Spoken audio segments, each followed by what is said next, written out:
This is ppc.zone October 2025 Challenging Assumptions. I'm your host, Jill Saskin-Gales. I use the pronouns she and her. I'm a Google Ads coach, ex-Googler, and the founder of the Inside Google Ads course, podcast, and book. I created ppc.zone in 2022 to elevate new perspectives and insights in our industry. Before we get started, I do want to mention that if you're running ads in Europe, Google's consent mode isn't optional anymore.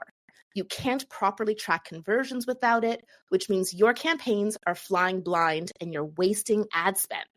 That's where our sponsor, Cookiebot by Usercentrics, comes in. Cookiebot automatically manages user consent on your site, and it connects seamlessly with Google Consent Mode.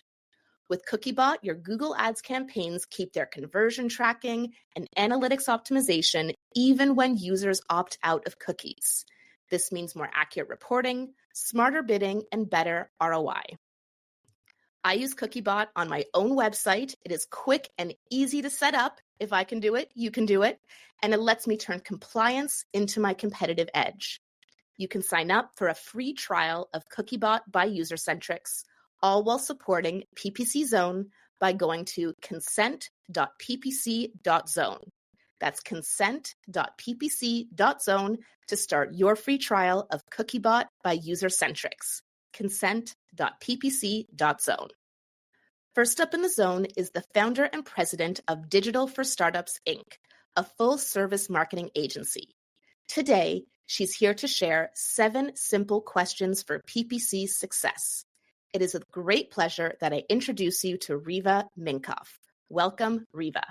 Hey, Jill, thanks so much for having me. Hey, everybody. Today, I am excited to talk to you all about 7 simple questions for PPC success. I think one of my superpowers is getting PPC to sound simple from the crazy. And so hopefully this will help you all feel like you have what you need, no matter whether you're a beginner or advanced, as you look through your campaigns to think about whether they're going to work going forward. So the first question I think it's important to ask is, what are you trying to accomplish? So what are your objectives? What are your goals?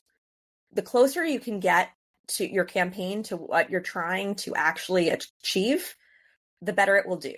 And I mean that by being specific. So if you're a travel site and you're looking for reservations, or a B2B site and you want them to download a white paper or submit a lead, make sure you identify that specifically, as opposed to yourself at least, as opposed to trying to just say, oh, I just want them to go to the website, or I just want them to convert.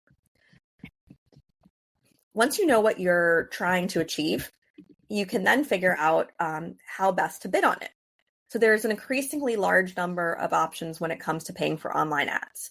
You can do maximize conversions, maximize conversion value, target CPA, target ROAS, maximize clicks. There's still manual options. There are new maximize profit options coming coming online soon. So as you're thinking about this, it really helps to tie it back to your goal and pick the bidding option that most aligns with what you're trying to achieve. If a lot of leads sounds fantastic, but not if they come in at more than your target CPA, make sure that you use target CPA so that you can target your cost per acquisition. If you don't have conversion tracking in place, you may be stuck with maximize clicks or manual bidding, and that's okay. But again, think about what you're trying to do, and also how fast you can get conversions in to then pick a goal that better aligns with what you're looking for. The third question is, what are you paying for? Because these providers are increasingly providing a large number of options in terms of how you're actually charged, which is very different from how you actually bid. So make sure, especially on Meta and Google, that you know if it's pay per click or pay per impression. There are some other platforms that give you options around pay per action, pay per visitor. A platform used to have pay per engaged visitor that let you pay a little bit more on the platform if you only were going to pay for visitors who stayed for 30 seconds or more, which was, in my opinion, totally worth the extra 25 cents. And some cases will even let you pay per event RSVP or follower, which again, if that's what you're looking to achieve with your campaign, that's probably a better payment model for you than pay per click or pay per impression. So really think about how you can get this as close to what you're trying to achieve as possible. The fourth thing is to think about when and where you're paying for it. So I know that some of this is a little bit controversial, but I think it's really important to make sure that your ads are only showing when your business is open, people can only call when you can answer, and that the ads are only showing to your potential customers. So in my opinion, if you have a pizza place and you don't sell pizza after 11 o'clock at night because you're normally a restaurant, I would probably not be showing my ads from 11 p.m. to 2 a.m. When people are looking for pizza that they want to get for late night, because you won't be able to fulfill what they're looking for, and they're just going to be frustrated. You're paying for traffic you can't use. In addition, if you have a call center and you're B2B and that call center doesn't work on the weekends, I probably wouldn't show the ads on the weekends, because when they call looking for an immediate conversion, no one's going to be able to talk to them.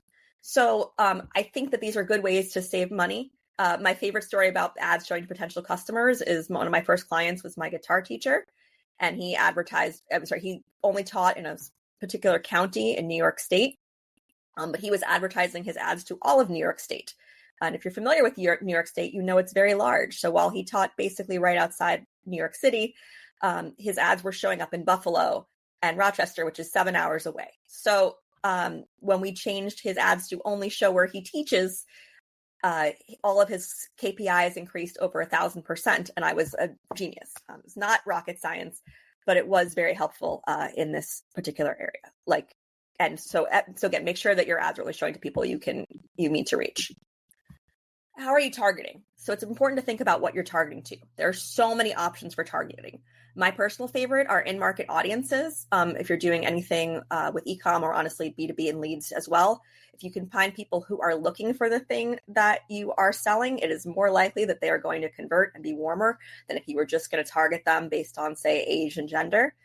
So do make sure you think about the best, again, way to target towards your goal.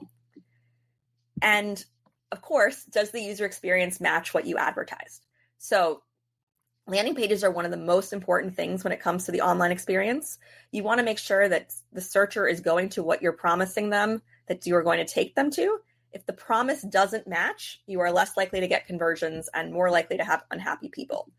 My favorite example of this, I live in Chicago, and I'm in a neighborhood called Logan Square. And somebody was advertising for a sunny Logan Square apartment. So what would you expect to see? Your answers would probably include things like sun and windows, a well-lit space. But this is their ad, which, as you can see, was dimly lit. And of course, people took them to task in the comments section that everything was dark. So this is just an example, right, of how it's probably not worth advertising. Now, luckily, they weren't paying for this. It was just a Facebook post. But if they were, it would be a big waste of money. And even on the Facebook post, right, they're not going to get the people that they're looking for. So make sure that when you advertise, if you're advertising something sunny, show sun, show windows. If you're advertising a product, show them that product at that price. Lastly, the most important thing is to make sure you're testing. Test. Always be testing. And I think our next speaker is going to speak about that a little bit as well. But Optimizely and the Visual Website Optimizer are great ways you can do website landing page tests without needing to code. Google has experiment features, which can be very powerful. Meta has experiment features now. No matter what you're using, make sure you're testing and never stopping testing.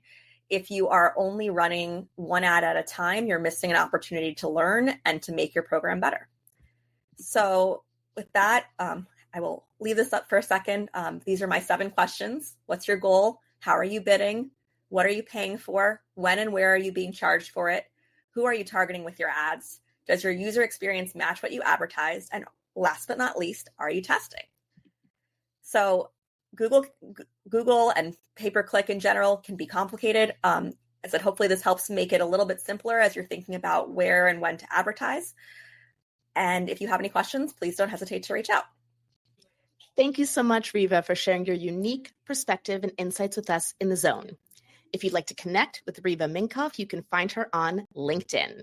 Our next event will be in December 2025, and we are confirming the lineup right now. So if you would like to apply to speak at an upcoming PPC Zone event, you can do so on our website at ppc.zone. Thank you one more time to our sponsor, CookieBot by Usercentrics, for supporting our mission to elevate new perspectives and insights in our industry. You can learn more at consent.ppc.zone. I'm your host, Jill Saskin-Gales. Be sure to follow me on LinkedIn and or subscribe to my YouTube channel so that you don't miss future PPC Zone events. I look forward to seeing you next time in the zone.